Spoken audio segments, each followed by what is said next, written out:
Hello dear students, good morning to all of you. You are welcome to this channel. आज हम आपकी exercise 1.1 यानी 1.1 प्रश्नावली है, इसमें सवाल नंबर 3 को डिस्कस करेंगे। 3rd, 4th, 5th ये 3 सवाल आज देखने वाले हैं। देखो, ये रिवीजन की तरह आपका चल रहा है क्योंकि इसमें नए क्वेश्चंस हैं और अनिल सर ने आपको पहले से करवा रखे हैं। ओके स्टूडेंट्स, तो ये आपका एनसीईआरटी के सिलेबस के अकॉर्डिंग है। ये सिलेबस आपका राजस्थान बोर्ड के पिछले साल के अकॉर्डिंग है, लेकिन क्वेश्चंस नए हैं। चीजें आपकी वही हैं, लेकिन क्वेश्चंस थोड़े से लेवल के और अलग टाइप के बना के दिए हैं। जैसे ये सवाल दिया हुआ है, निम्नलिखित के लिए सिद्ध कीजिए कि माइनस ऑफ एक्स बराबर एक्स, जिसमें एक्स का मान आपको पहले सवाल में दिया हुआ 11/15 और दूसरे सवाल में एक्स का मान दिया हुआ -13/17। तो इसके हल को आपको देखो कैसे लिखना है। जो पहला सवाल है इसके लिए आप लिखोगे, दिया गया है कि x का मान है वो 11/15 है, ठीक है। फिर हम लिखेंगे बायां पक्ष, जो भी हमें सिद्ध करना है उसका बायां पक्ष लिखेंगे। पहले बायां पक्ष का मतलब बराबर के बाएं हाथ की तरफ जो भी है, तो बराबर के बाएं हाथ की तरफ क्या लिखा हुआ है, माइनस ऑफ एक्स। ओके, अब कुछ नहीं करना है, ये माइनस का निशान सेम रख दो, ब्रैकेट लगा दो, माइनस का निशान लिख दो, एक्स का मान लिख दो।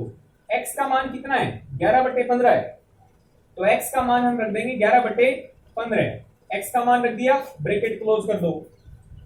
अब ब्रैकेट का मतलब गुणा करना होता है, तो माइनस का निशान गुणा माइनस का निशान प्लस का निशान बन जाएगा। तो आप इसको प्लस का 11/15 लिख सकते हो, या सिंपल सीधे 11/15 लिख सकते हो, क्योंकि ये राशि भी तो प्लस की है।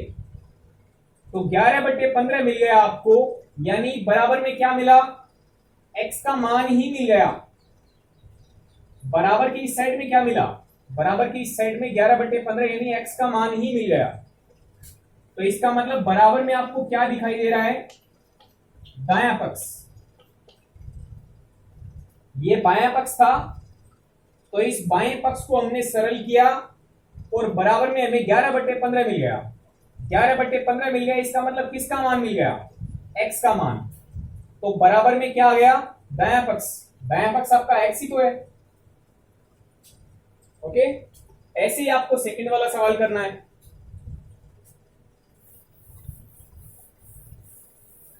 देखो सेकंड वाले सवाल में क्या करेंगे, x का मान आपको दिया हुआ है -13/17, ठीक है। फिर से बायां पक्ष लिखेंगे, वही माइनस का निशान, ब्रैकेट माइनस का x, ठीक है। ये माइनस का निशान लगा दिया, ये ब्रैकेट लगा दें, लेकिन फायदा रहेगा इसमें। इसमें क्यों रहेगा पता है, क्योंकि x का मान जब हम रखेंगे -13/17, ये किसका मान है, x का मान है, तो x के मान के आगे माइनस और आएगा, तो एक माइनस यहां लगेगा। ये माइनस हो गया, ये माइनस हो गया, x का मान खुद माइनस का है, तो दो माइनस के निशान हो गए, तो छोटा ब्रैकेट इसमें काम में आ जाएगा। इसलिए हमने यहां पे कौन सा ब्रैकेट लगा दिया, बड़ा ब्रैकेट लगा दिया। मंझला ब्रैकेट भी लगा सकते हो। ओके स्टूडेंट्स, तो आपको बायां पक्ष नोट करना है, माइनस का निशान, ब्रैकेट माइनस का निशान और फिर एक्स का मान, ठीक है। अब देखो, ये माइनस, ब्रैकेट का मतलब गुणा करना है, तो माइनस गुणा माइनस आपका प्लस हो जाएगा। तो ब्रैकेट के अंदर राशि क्या बनेगी, 13/17, माइनस गुणा माइनस प्लस हो गया। अब ये राशि बन गई आपकी माइनस का 13/17। ये माइनस का 13/17 क्या है, माइनस का 13/17 आपका एक्स का मान ही है। तो इसका मतलब बराबर में आपको क्या मिला, एक्स। तो इसका मतलब आपको क्या मिल गया, आपको मिल गया दायां पक्ष। तो बाएं पक्ष का मान बराबर आ रहा किसके, दाएं पक्ष के। यही बात आपको सिद्ध करनी थी। लास्ट में लिख देंगे आप इति सिद्धम। ओके स्टूडेंट्स, तो ये आपका था सवाल नंबर 3। ये एनसीईआरटी की सिलेबस के अकॉर्डिंग है। जो नई किताबें हैं मार्केट में आपको मिल रही होंगी, उसके हिसाब से आपका सिलेबस चल रहा है। नेक्स्ट सवाल ले रहे हैं हमें, सवाल नंबर 4, क्वेश्चन नंबर 4। इसमें लिखा है निम्नलिखित में से प्रत्येक का गुणात्मक प्रतिलोम ज्ञात कीजिए।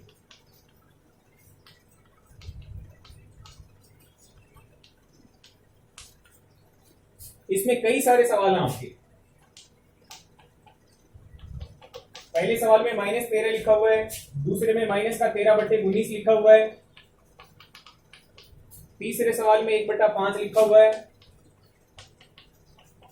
चौथे सवाल में आपका -5/8 गुणा -3/7 लिखा हुआ है। पांचवें सवाल की बात करें तो -1 गुणा -2/5 लिखा हुआ है। छठे सवाल में आपका -1 लिखा हुआ है। ओके स्टूडेंट्स, ये आपके 6 सवाल हैं। ज्ञात क्या करना है?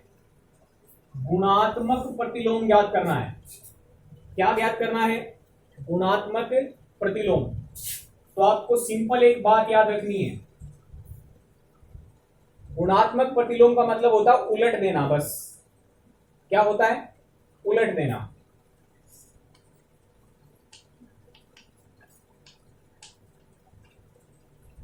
आपको योज्य प्रतिलोम का मतलब होगा, योज्य प्रतिलोम में हमें निशान चेंज करते थे। योज्य प्रतिलोम में हमें निशान चेंज करते थे, प्लस वाले को माइनस और माइनस वाले को प्लस बनाते थे। लेकिन गुणात्मक प्रतिलोम में क्या करना है? आपको संख्या को उलट देना है, यानी अंश को हर और हर को अंश बना देना है। ओके, तो जो पहला सवाल है इसमें हम क्या करेंगे, देखो पहले सवाल में आपको दिया हुआ है -13। आप लिखेंगे कैसे? -13 का गुणात्मक प्रतिलोम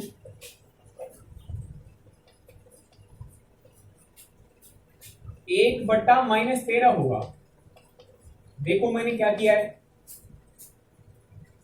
-13 को आप क्या समझ सकते हैं? किसी भी संख्या के नीचे 1 समझ सकते हैं। जैसे 5 है तो 5 के नीचे मैं 1 लगा सकता हूं, यानी 5 में 1 का भाग दूंगा तो 5 बार जाएगा। तो किसी भी संख्या के नीचे आप 1 लगा सकते हो। तो -13 को मैंने क्या समझ लिया? -13/1। अब इसका मैं क्या निकाल रहा हूं? गुणात्मक प्रतिलोम। तो गुणात्मक प्रतिलोम के लिए मैंने क्या बताया कि आप संख्या को उलट दो। तो इस संख्या को उल्टेंगे तो क्या होगा? 1 जाएगा ऊपर और बट्टा में आ जाएगा आपका -13। तो -13 का मतलब ये है, और इसका गुणात्मक प्रतिलोम क्या हो जाएगा? 1/-13। तो -13 का गुणात्मक प्रतिलोम कितना निकला?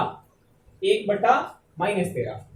ओके स्टूडेंट्स, अब इसके आगे ये लिखना है, क्योंकि -13 गुणा 1/-13 बराबर में 1 देगा 100%। यदि गुणा में -13 नीचे और गुणा में -13 ऊपर कट गई तो क्या बचा? 1 बचा। और 1 क्या होता है? 1 होता है गुणात्मक तत्समक। आपको हर सवाल को इसी तरीके से नोट करना है। मैं सेकंड वाले सवाल को करवा देता हूं। यह संख्या लिखी हुई है -13/19। ठीक है, आप कैसे लिखेंगे? -13/19 का गुणात्मक प्रतिलोम, -13/19 का गुणात्मक प्रतिलोम, इसको उलटना है, निशान चेंज नहीं करना है। गुणात्मक प्रतिलोम निकालेंगे तो क्या करेंगे? संख्या को उलट देंगे। माइनस का निशान है तो रहेगा, निशान नहीं बदलना है, संख्या को उलटना है। तो 19 ऊपर चली जाएगी और 13 नीचे आ जाएगी। तो इसका मतलब -13/19 का गुणात्मक प्रतिलोम क्या हो जाएगा? -19/13। ठीक है, इसके बाद में क्या लिख देंगे? क्योंकि ये संख्या यानी -13/19 गुणा ये संख्या माइनस का 19/13 बराबर में 1 देगी 100%। कैसे देगी? गुणा में माइनस गुणा माइनस प्लस हो जाएगा, 19 नीचे और 19 ऊपर कट जाएगा, 13 नीचे और 13 ऊपर कट जाएगा, 13 एकम 13, 13 एकम 13, 19 एकम 19, 19 एकम 19। तो 1 गुणा 1 1, 1 गुणा 1 1, और 1 में 1 का भाग दोगे तो क्या बन जाएगा? 1। ठीक है, तो 1 बराबर में आपको मिलेगा। 1 क्या होता है? 1 होता है आपका गुणात्मक तत्समक। ओके स्टूडेंट्स, तो ये सवाल करवा दिया है, ये सवाल करवा दिया है, ये सवाल आप खुद कर लेंगे। ओके, ये सवाल इसके जैसा ही है तो आप इसको भी खुद कर लेंगे। ये 2 स्पेशल सवाल है, मैं इनको बता देता हूं।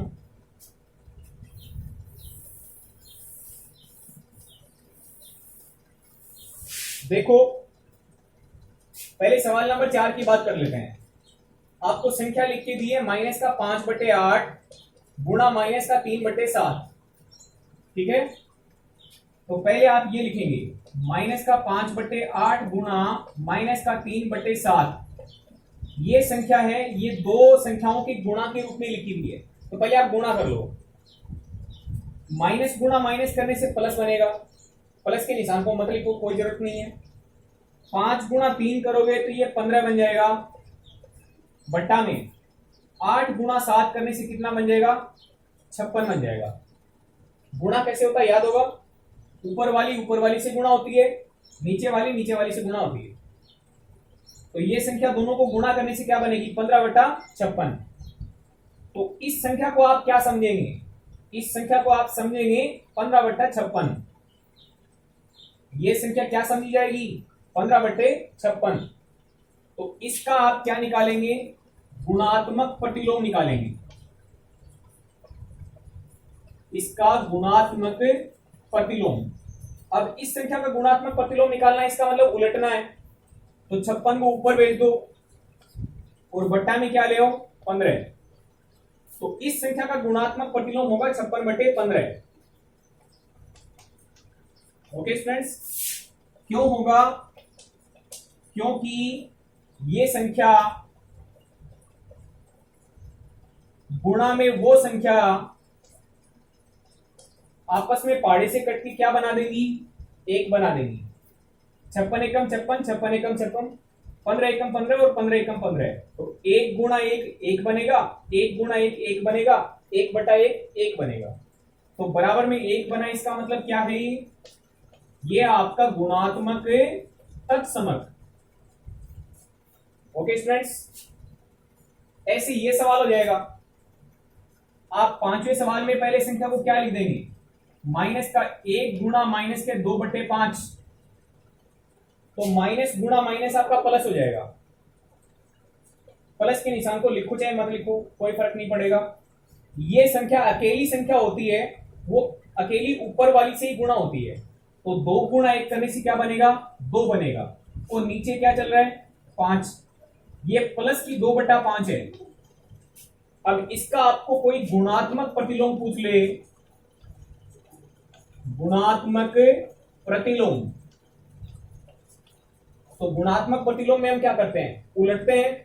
तो इसको उलटने से संख्या क्या बन जाएगी? 5/2।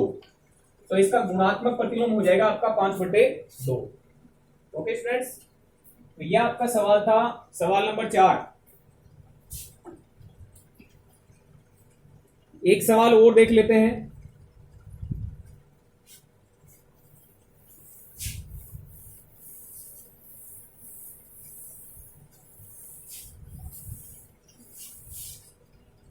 देखो, सवाल नंबर 5 ये है,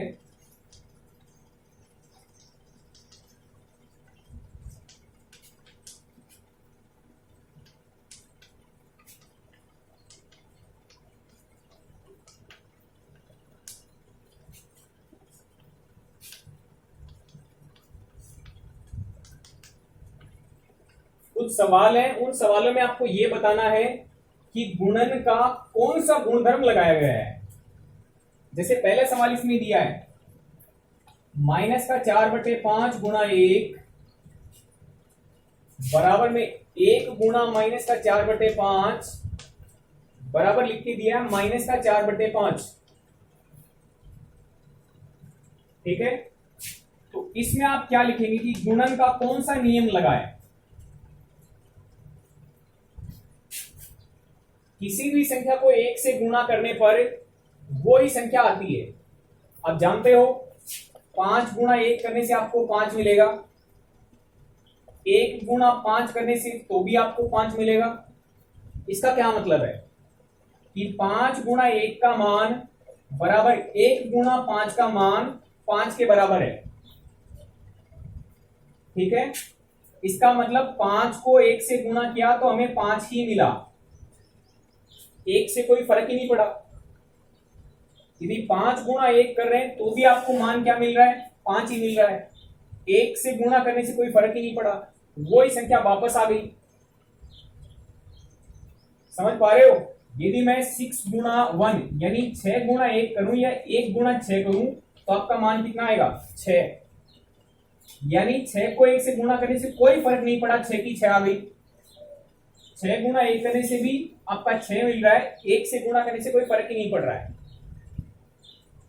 तो जो तत्समक शब्द होता है उसका मतलब क्या होता है, उसी के समान देने वाला, उसी के जैसा, उसी के जैसा देने वाला।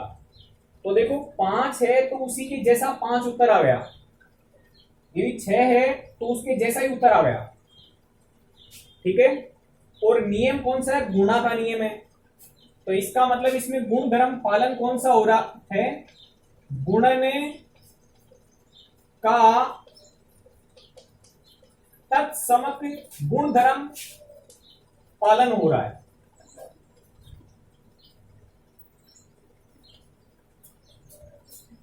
क्यों है गुणन का, क्योंकि देखो इसको 1 से गुणा कर रहे हैं, 1 को इससे गुणा कर रहे हैं, वापस वही संख्या आ रही है। 1 से गुणा करने से कोई फर्क नहीं पड़ रहा है, तो गुणन का नियम लग रहा है और उसी के जैसा उत्तर आ रहा है, यानी गुणन का तत्समक गुणधर्म पालन किया जा रहा है। ठीक है, एक और एग्जांपल ले रहा हूं। 2/5 में 0 जोड़ा गया, 0 में 2/5 जोड़ा गया, उत्तर आया 2/5। 0 जोड़ने से कोई फर्क नहीं पड़ा, 0 2/5 में जोड़ा गया, कोई फर्क नहीं पड़ा, सेम उत्तर आ गया। यहां से भी सेम ही उत्तर आ रहा है। इसमें कौन सा नियम है, इसमें जोड़ चल रहा है, तो इसका मतलब योग का तत्समक गुणधर्म अपनाया गया है। ठीक है, इसमें गुणा चल रहा है, उसी के जैसा उत्तर आ रहा है, तो गुणन का तत्समक गुणधर्म काम में लिया गया है। ओके स्टूडेंट्स, यह आपका पहला सवाल है।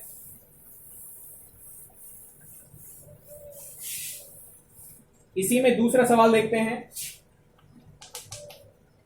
माइनस का 13/17 गुणा में माइनस का 2/7 बराबर में लिखा है माइनस का 2/7 गुणा में माइनस का 13/17। आप देखिए इसमें क्या किया गया है, ये पहले नंबर पे था, ये दूसरे नंबर पे था। दूसरे वाले में क्या किया, इसको पहले नंबर पे बना दिया, इसको दूसरे नंबर पे बना दिया। इसका मतलब क्रम को बदला है, क्रम को बदला गया है। आप देखें एक बात, यदि 2 गुणा 3 करेंगे तो उत्तर कितना आएगा, 6 आएगा। 3 गुणा 2 करेंगे तो भी उत्तर क्या आएगा, 6। इसका मतलब 2 गुणा 3 का मान बराबर है 3 गुणा 2 के मान के। ऐसा ही है क्या, 2 गुणा 3 का मान भी 6 है और 3 गुणा 2 का मान भी 6 है। इसीलिए इसने ऐसा लिखा है, ये गुणा ये बराबर होगा ये गुणा ये। तो ऐसे नियम को क्या बोलते हैं,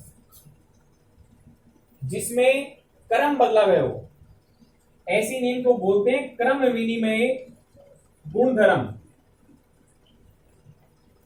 कौन सा नियम होता है, क्रम बदलने वाला। सेकंड वाले को फर्स्ट बनाया है, फर्स्ट वाले को सेकंड बनाया है, क्रम बदल दिया है। तो इसका मतलब कौन सा नियम है ये क्रम विनिमय गुणधर्म है।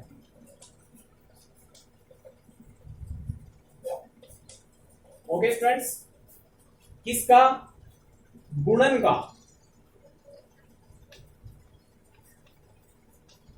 गुणन का कौन सा नियम लगाए? क्रम विनिमय गुणधर्म। इसने पूछा था गुणन का कौन सा गुणधर्म है, तो इसका मतलब है क्रम विनिमय गुणधर्म है। ओके स्टूडेंट्स, ये आपका सवाल था दूसरा। इसमें तीसरा सवाल हो लेते हैं। थर्ड पार्ट है इसका, माइनस का 19/29 गुणा में 29/- का 19 और बराबर 1। ये सवाल हमने अभी किया था। देखो -19 ऊपर थी, इसको नीचे ले आया, 29 नीचे था, इसको ऊपर ले आया और फिर दोनों को गुणा किया तो मान 1 आया। इसका मतलब गुणन का प्रतिलोम गुणधर्म काम में लिया जा रहा है।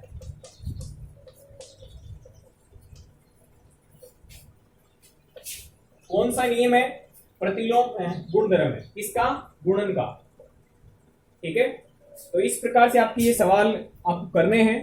ओके स्टूडेंट्स, जिन्होंने चैनल को सब्सक्राइब नहीं किया वो चैनल को जरूर सब्सक्राइब कर लें ताकि आगे आने वाली वीडियोज आपको टाइम पे मिल जाए। Okay students, thank you very much.